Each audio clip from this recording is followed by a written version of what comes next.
मुझे मीट चाहिए। हॉरर कहानी। मेरे मामाजी की लड़की की शादी थी। शादी गांव में थी। एक दिन पहले गाने बजाने का माहौल चल रहा था। मेरे भाई मामा के लड़के के कुछ दोस्त भी आ रखे थे। उनकी पड़ोस के घर की छता पर पीने पिलाने की दावत चल रही थी। भाई ने मुझे पैसे दिए और अपने एक दोस्त के साथ मीट लेने भेज दिया।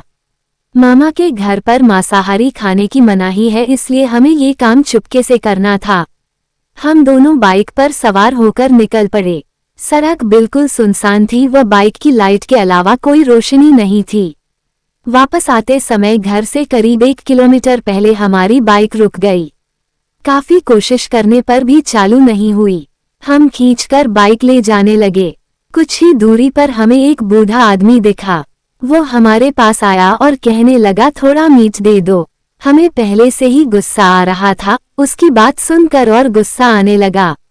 भाई के दोस्त ने चिढ़कर कहा, तेरे बाप ने खाया है कभी मीट? चल भाग यहाँ से। आदमी ने फिर से मीट मांगा, मगर हमने उसे धमका कर भगा दिया। घर पहुंचकर मैंने भाई को मीट पकड़ा दिया और नाच गाने वाले कमरे में चला गया। वहां जाकर देखा तो नाच गाना बंद हो गया था। सब लोग दीदी दुल्हन को घेर कर खड़े थे। दीदी अजीब सी हरकतें कर रही थी और कह रही थी, मुझे मीट खाना है। दीदी ने जिंदगी में कभी भी मीट नहीं खाया था। सबको समझ आ रहा था कि ये भूत प्रेत का चक्कर है। मामा ने दीदी को जोर के 2 थप्पड़ मारे। दीदी ठीक हो गई, मगर मामी अजीब सी हरकतें करने लगी। ये सिलसिला चलता रहा। भूत एक को छोड़ता तो दूसरे पर लग जाता। सब भूत को समझाने लगे कि इस घर के लोग मांस मछली छूते तक नहीं है।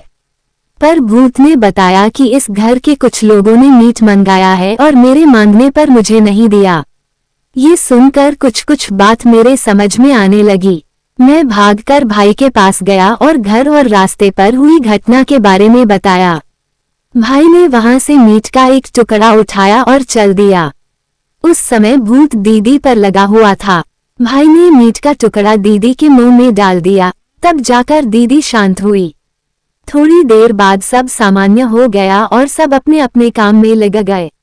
मगर मामा थोड़े गुस्से में लग रहे थे। शायद वह भाई पर गुस्सा थे।